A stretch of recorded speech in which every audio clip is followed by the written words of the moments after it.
All right, Abby, welcome back to the Golf Podcast USA Network. I'm Brett Smith, and today we're talking Florida golf, travel planning, and a few destinations golfers should have on their radar right now. So great to have you back. What's been on your radar lately in golf travel, Abby? Thank you, Brett. So glad to be back. Like this past quarter, I guess this past spring and late winter, Florida has been on my radar, and it's really the first time I experienced Florida golf. It started back with the PGA show in January, and then after, my husband and I visited. We stayed in Miami, and then played the Biltmore Golf Course, which is in Coral Gables. It's about 15 or 20 minutes outside of Miami. And the Biltmore Golf Course is this historic property. It's built in 1925, and it's part of the Biltmore Resort, Hotel and Resort. So it's kind of a unique stay and play opportunity. It's like a historic kind of step back in time, and you feel like you're in Europe. You feel like you're in Spain. I mean, it's just a beautiful facility, the hotel and the course. And the golf course is amazing as well. So I played that back in January.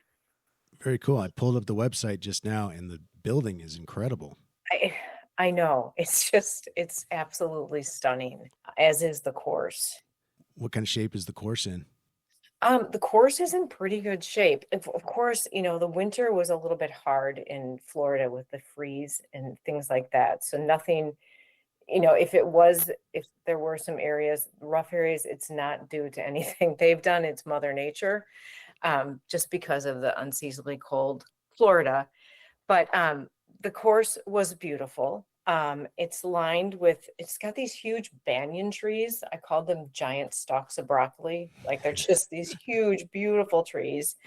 And the course, kind of is lined along some homes, which it's equally stunning. And it was just a beautiful course. Like I said, it was built in 1925. So along with the Biltmore Hotel, they're celebrating their centennial this year. So both the golf course, which is 1925, and then the hotel, which was built in 1926, they're both doing, kind of joint activities to have centennial celebrations. So those could include stay and play packages, special brunches, things like that. What kind of golfer or traveler do you think would really enjoy that kind of experience? I think it's a great experience it'd be great for a group of guys.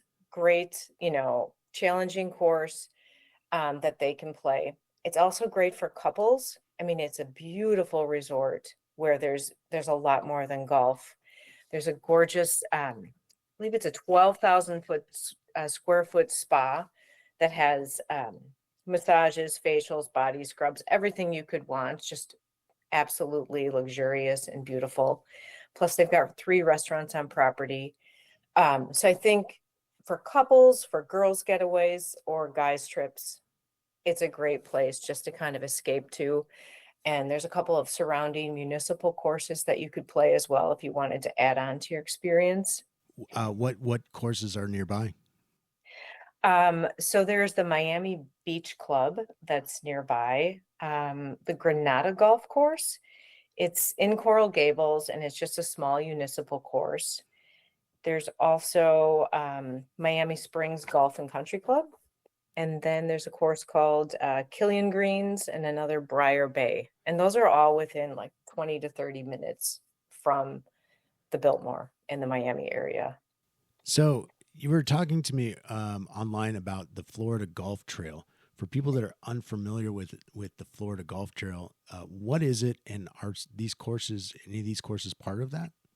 Yes. In fact, I was unaware of I just learned this. It's called the Florida Historic Golf Trail, and it runs from Pensacola to Key West, and there's about 50, give or take a few, public courses along that trail. And their motto is "Come Play History." So they're all pre-1950 courses. And this one, the Biltmore Golf Course, as well as another one I'm going to be talking about later, those are found on the trail.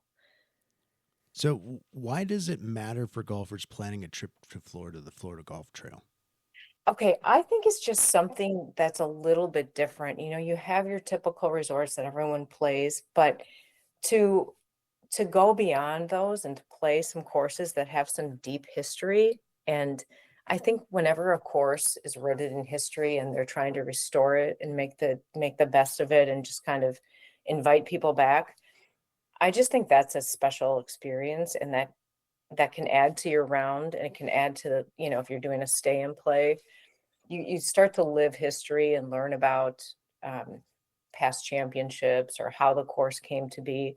So I just think it adds something to a typical golf trip. Do you think that it's more of a diehard golf trip, or does it work for families and couples too?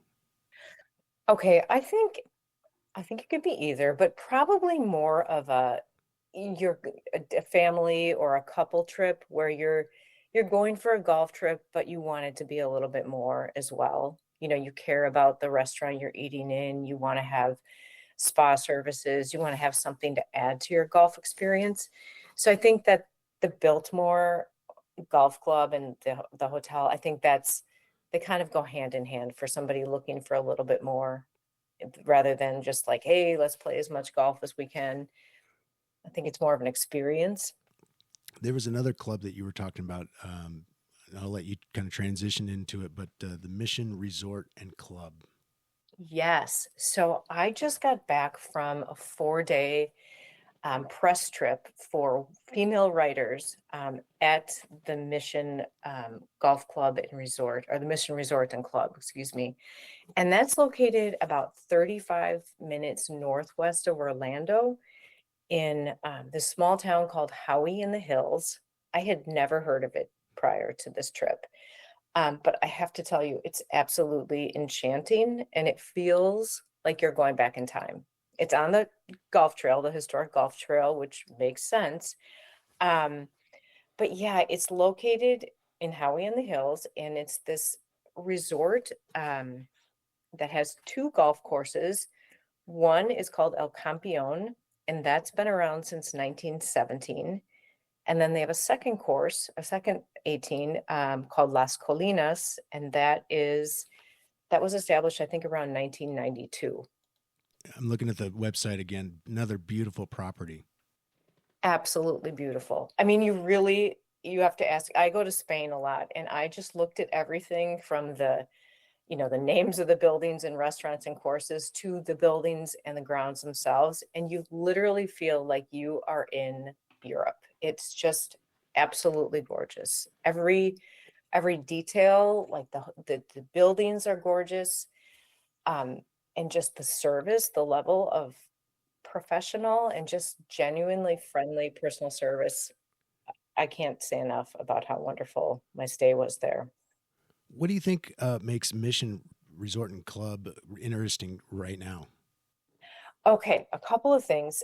First of all, it's newly renovated. So some people might have, heard of the Mission Resort years back. It was wonderful then, but in the past couple of years, they renovated the accommodations, the swimming pool, the restaurants. They did kind of a whole, just revamp of the property and just took it to a new level, like a new era.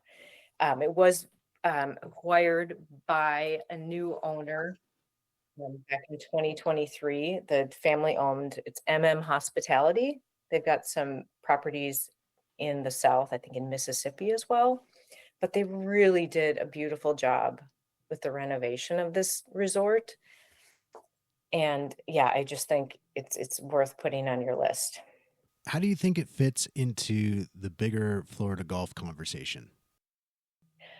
I think it represents just the fact that there are so many hidden pockets and hidden courses that, you just have to kind of keep your ears open to hear about, like in opportunities like this.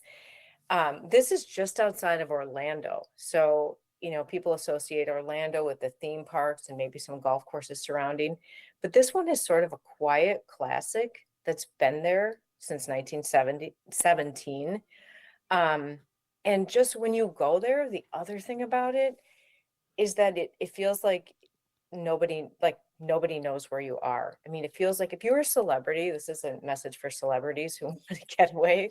It's a great hideaway because you're out there and you can just kind of disappear and unplug and enjoy yourself. It's just a quiet, beautiful retreat. You also wanted to preview a couple other destinations. So let's hit that coastal Mississippi area first. Yeah. So my husband and I are headed on a golf media tour next week, and we will be visiting coastal Mississippi. So our trip will be about 6 days. We're going to roll into Gulfport on Sunday, so Masters Sunday, and I'm just looking at my itinerary. We'll be at the club at Diamond Head in Diamond Head, Mississippi. So we're going to play 9 holes in the afternoon right after we land, and then we'll sit around the clubhouse and watch the final moments of the Masters, which I think is a pretty cool way to start off a press trip for golf. Yeah. So that'll be kind of cool. And then we will be playing some courses. One is called Grand Bear Golf Club, and that's in Saucier, Mississippi. I'm not sure if I'm saying it right. Saucier, the Grand Bear Golf Club. We're also going to we're going to play some, I call it casino golf, because we are going to be playing at the Wind Dance Country Club, and that is owned by the View Casino Resorts, and that's in Gulfport, Mississippi. So there's a lot of casinos in Mississippi, a lot of golf. So this trip is going to kind of give a glimpse of, both those worlds. I'm just looking at some other courses. We'll play Natchez Golf Club in Natchez, Mississippi. The Pearl River Resort, a beautiful resort at the Golden Moon Hotel and Casino in Chucktown, Mississippi. And a couple more to add to the list. We will be at the Oaks Course at the Dancing Rabbit Golf Club, another one in Chucktown, Mississippi. Azalea's Course at the Dancing Rabbit Golf Club. And that kind of rounds things up. But we are just jam-packed with Mississippi golf, experiencing the casinos, experiencing all that makes, that's kind of their claim to fame. We're going to do some deep sea fishing on that trip. So it should be a really interesting combination of golf and other things. Then you've got Brunswick, North Carolina. What makes that area worth watching? Yes. So we're going to head to Brunswick, North Carolina. We're going to do that at the beginning of May. And it's just, this is a nice way to explore a travel concept I call generational travel, whereby you can start kind of an annual tradition with golf groups or with your family, whereby you combine golf with beach experiences, fishing, hiking, other things like that. So this would be a great golf trip if half of your group golfs and the other half doesn't. And you just want to say, all right, well, we're going to go play 9 and then the rest of the group's going to hit the beach, whatever. But there's just plenty of opportunities for, grandparents, parents, young children to travel together. And this is a great destination to do that. A lot of golf in North Carolina. Yes. Yes. And we're going to hit Oyster Bay Golf Links and Sunset Beach, Sea Trail Resort, also in Sunset Beach, River's Edge and Shallot. And then we're going to hit Carolina National in Bolivia. And our flights will go in and out of Wilmington. So it'll be an interesting week for sure. Well, I'm very curious to hear the feedback on the courses when we get together next time. But that sounds like you got a fun couple of weeks coming up. Yes, I know. It's a lot. It's a lot of golf and a lot of just different experiences too, different course experiences. I mentioned that my husband and I will be, traveling together, and we have a a column in New York Golf Magazine called the He Said, She Said Guide to Golf. Our first article will be debuting this month, and we talk about golf along the Robert Trent Jones Trail in Alabama. And then we just started an Instagram, very new Instagram channel called He Said, She Said Golf. So we're going to try to post on there so people can follow us on there and kind of give two perspectives, a guy's perspective and a girl's perspective of what we see when we take these golf trips. Very cool. Well, I'll give that a follow for sure. Thanks. Well, let's try something a little bit new. We were talking about this earlier, but the golf find of the month. What's your pick? Okay, golf find of the month. I have my eyes set on some new golf shoes, and I really Duca del Cosma is my favorite company. It's an Italian shoe company, and I am just looking at their new spring lineup, hoping to add a pair or two to my collection. So Duca del Cosma golf shoes. And then this is one that my husband keeps telling me I need to get for him. And he's looking for some new golf belts. I've noticed at different pro shops, some really cool belts that are kind of on the market.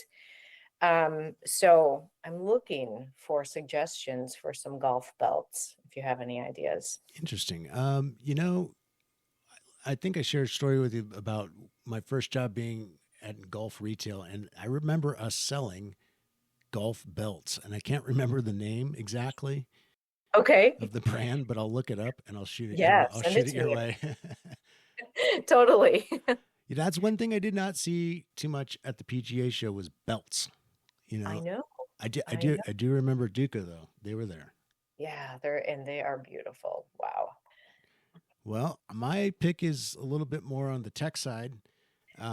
Also, when I was at the PGA show, I got a chance to meet with the Rapsodo folks, and they came out with a mobile launch monitor that you can basically take to the range with you, or use at home and do simulator golf. Yeah. And it is probably the most affordable, according to the reviews, most accurate out there for the money. You can get one for about $700. I think it's $699 is what they are. And basically, the reviews that I read online was that it's about 2% variance off of the TrackMan 4, which is pretty much the gold standard for simulator golf.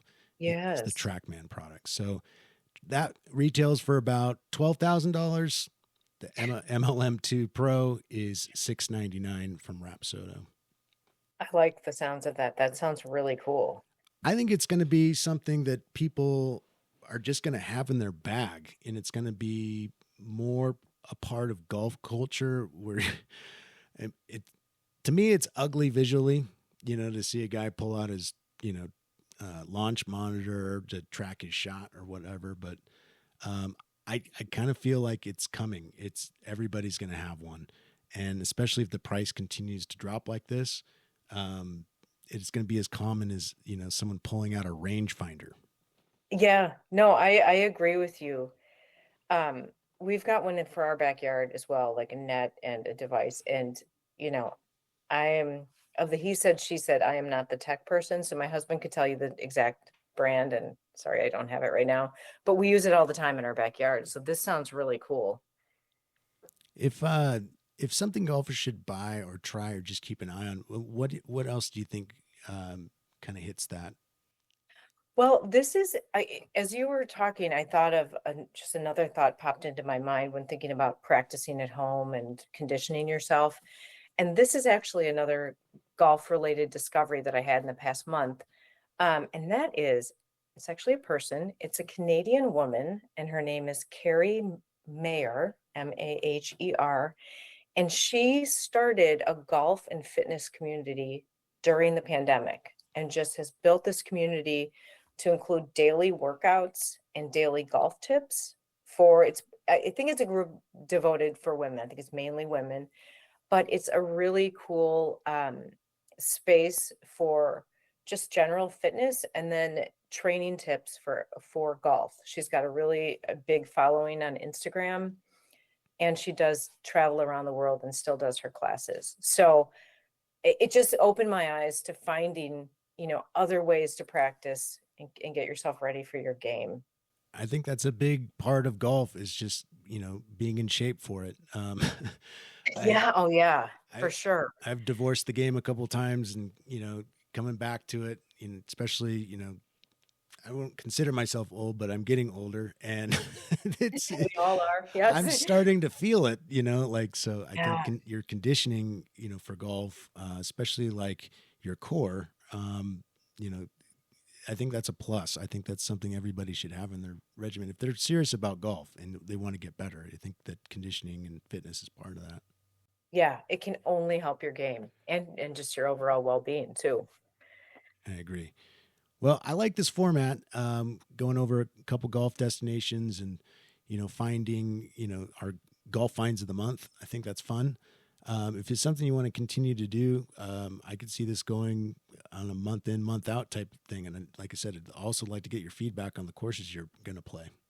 Yes. Oh, I'm in, and I love this format as well. It's fun to kind of recap the courses I played and see what's new in the industry, hear from you, your picks, and definitely Yeah. love to. Yeah. We've been posting a lot of course spotlights on the local golf podcast channels on YouTube and on Spotify as well. But yeah, I'll put the I'll put the ones that you mentioned today up, and we'll see how they do. Awesome. I love it. Yeah. I'd love to do the follow up to the the course spotlight, because basically, we give the rundown of like kind of what to expect, but to actually go out and experience it and get the intimate details of what makes that course special. That's a fun follow up. Oh, definitely. And everybody's experience is different, so it's always fun to hear different perspectives. All right, so let's go to quick rapid fire. I'm going to ask you 8 questions, and we're going to use these for our YouTube shorts. So just gun to the head answer. Okay. And we'll start with number 1, which is one Florida golf course golfers should know. I would say the Biltmore Golf Course. It's got to be a 3-way tie because I loved these 3. Biltmore Golf Course, in Coral Gables, and then the 2 courses at Mission Resort, El Campeon, and Las Colinas. Okay, why should someone care about the Florida Golf Trail? I think because it's a way to travel back in time, get a historical glimpse of where the game started in Florida and where it's gone.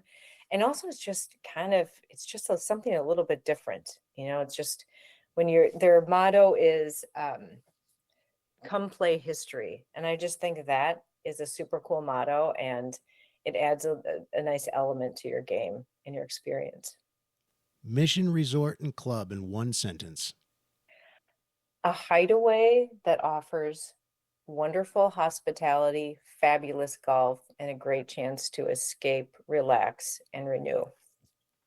Biltmore Golf Course in 1 sentence. Time travel to a different era where you feel like you are living a Mediterranean revival.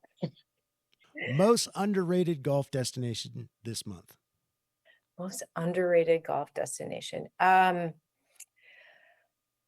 would just say, just even thinking about my own experience, my own local course that I always go back to, 2 Oaks North in Watoma, Wisconsin. I grew up playing there, and I just think it represents all of the local courses in your area. Don't overlook just how great it is to have a place that you just can keep coming back to, where people know you and you grow with. What do golf travelers want to know besides golf? They want to know they want to know what else can they do while they're on a golf trip. They want to know, what are the off the beaten path restaurants? What services can I have while I'm at the stay and play? What else is there besides the golf, and also to enhance the golf? Okay, how about Spain or Portugal? Oh, uh, my answer a year ago would have been Spain, hands down. Now I say Spain still wins, but Portugal is a close tie.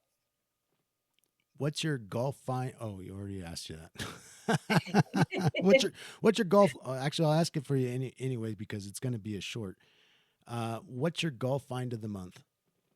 My golf find of the month is a golf fitness network run by a woman in Canada named Carrie Maher. And she has a golf network, a fitness network called Get Vertical that she started during the pandemic.